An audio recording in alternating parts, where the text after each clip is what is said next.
There have been a lot of videos and articles lately questioning whether or not you should quit Etsy. Even CNBC's jumped in on this action, releasing a video that's outlining all the various issues that Etsy has faced in the recent years. So let me just start off by saying, Etsy is far from being dead. These videos and articles come out every single year. So in this video, I'm going to explain why these videos continuously pop up. I'm also going to provide you with some insight on how you can easily evaluate your store. And I'm going to go over a couple strategies that you can do to ensure that your store will sell all year round. So if that's something that interests you, make sure you stick around for this entire video. Now, let's get into this. First, let me reassure you once again, Etsy is not dead.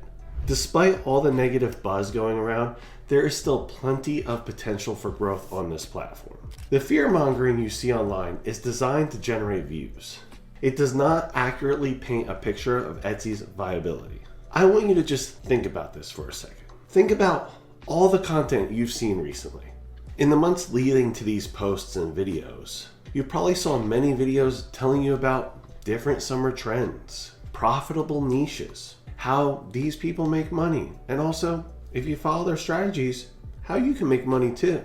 Then, almost like clockwork, every year, the whole video of Etsy is over and should you quit drops. This has been happening for years now.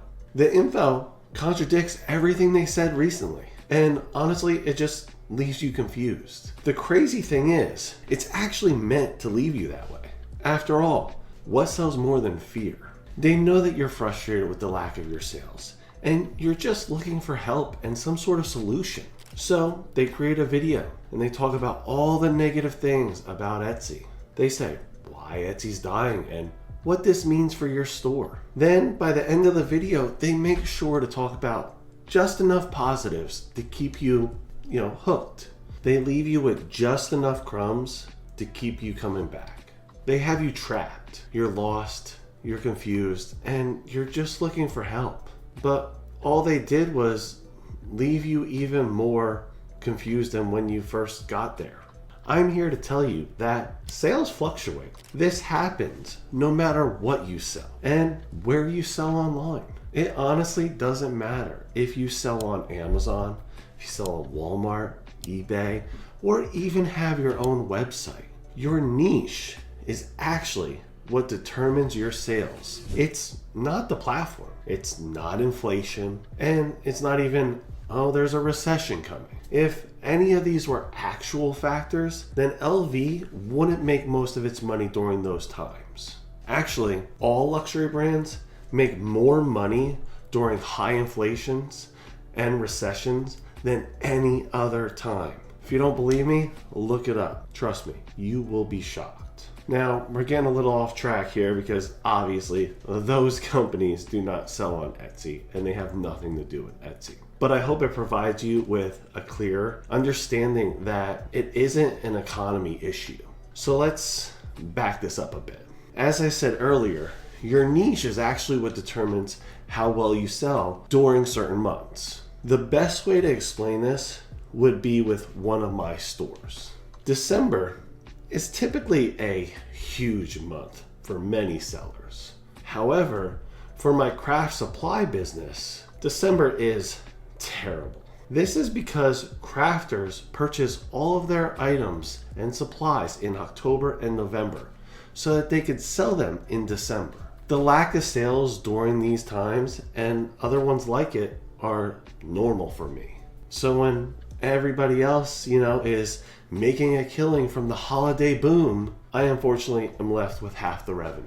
Now, with that said, that's the first thing I want you to think about. I want you to look at your own products and your own store. Are the products that you're selling seasonal? Are you selling items that would sell well in the summer? If you're selling something such as a sweatshirt, then it's no surprise that they're not going to be being purchased at this time. Just like in the retail stores, you're not going to walk in and see a sweatshirt on the rack. But let's say your items are huge sellers in the summer. Then what? In this case, I want you to consider the state of your store. Have you updated any of your listings recently? Are you using the same photos, titles, and even tags that you've had for years. In e-commerce, the whole "if it ain't broke, don't fix it," that mentality doesn't work. Look at the iPhone, for instance.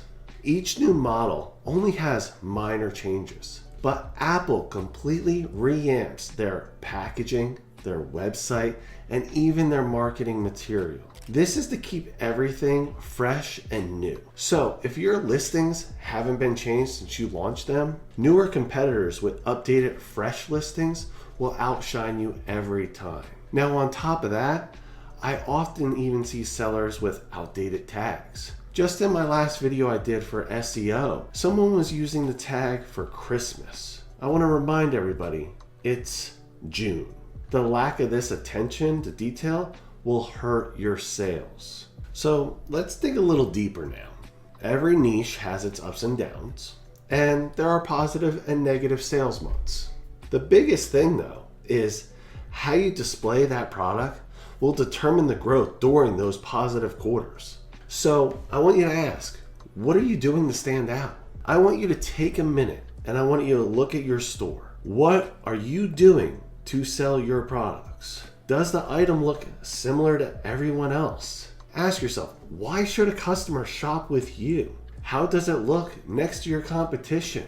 Does it stand out, and is it compelling and make them want to gravitate towards your item? When somebody goes to your listing, do the pictures tell you everything that you need to know about that product? How about the checkout process? Is it easy and uncomplicated? You have to think about all of these factors daily. We are visual people. Consumers no longer shop by reading. We shop with our eyes. This is why when you go to Amazon and you go to a listing, everything is in the pictures. We scroll through the pictures and then we make our decision on whether or not we should buy it.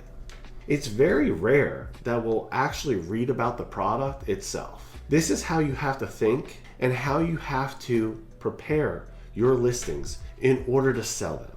Now, this especially applies to yearly trends. Trends evolve every year, which means the items may not even be in style anymore. I want you to just think, 5 years ago, look at what everybody was wearing. It's completely different now. So this is something that you have to think about. Are the items that you're selling still in trend? Are they still something that are popular? If not, then I would suggest potentially removing them from your store because it's only hurting your sales.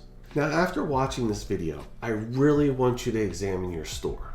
I also want you to take the time to look at your competition. What are they doing? Now, from there, I want you to think what you could do to stand out from them. You need to stop doing what everybody else is doing. If everybody is selling something one way, sell it different. Copying your competition and the way that they lay out their items is not going to lead you to sales. What leads you to sales is being different. In e-commerce, we control our own success. We control it by how we present, describe, and advertise our products to those consumers. We make the decision on what to sell and what not to sell. But consumers, they're the ones that buy the products, and they don't have to buy them just because you want them to. Rarely is there logical thinking when they make a purchase. Just think about your own shopping habits. Me, for example, I personally have over 400 items sitting in my Amazon cart. But you know what I do when I need something? I often just go to Amazon, search for it later, and then buy whatever I need then. I probably already had something similar saved in my cart months ago. But honestly, that doesn't matter. I'm not going to waste time looking back to try to find it. I'm just going to search and look for another one. And that's how a lot of consumers think and a lot of consumers shop. So your product needs to be so compelling and in their face that they feel the need to buy it then. You have to make them want it so bad that they're not going to leave that listing without hitting that buy button. If they need to search, if they need to look at competitors or think about it, chances are you've already lost them. Only a handful of those consumers will come back to shop. So you have to really take advantage of that first impression. It's honestly the most important thing for online sales. I hope that this video helped you think about your store and how it looks and possibly what you can change. And if you missed any part of this, please go back and write down those questions. Then ask yourself each one. I promise you that this will help you. Etsy still has a lot of potential. So don't let all the negative noise chase you away. Stay informed, adapt, and continue to update your store and your listings. All of these will lead you to sales and a successful shop. If you have any questions, please leave them below. You know I love to hear from you. And thank you so much for watching. Talk to you soon.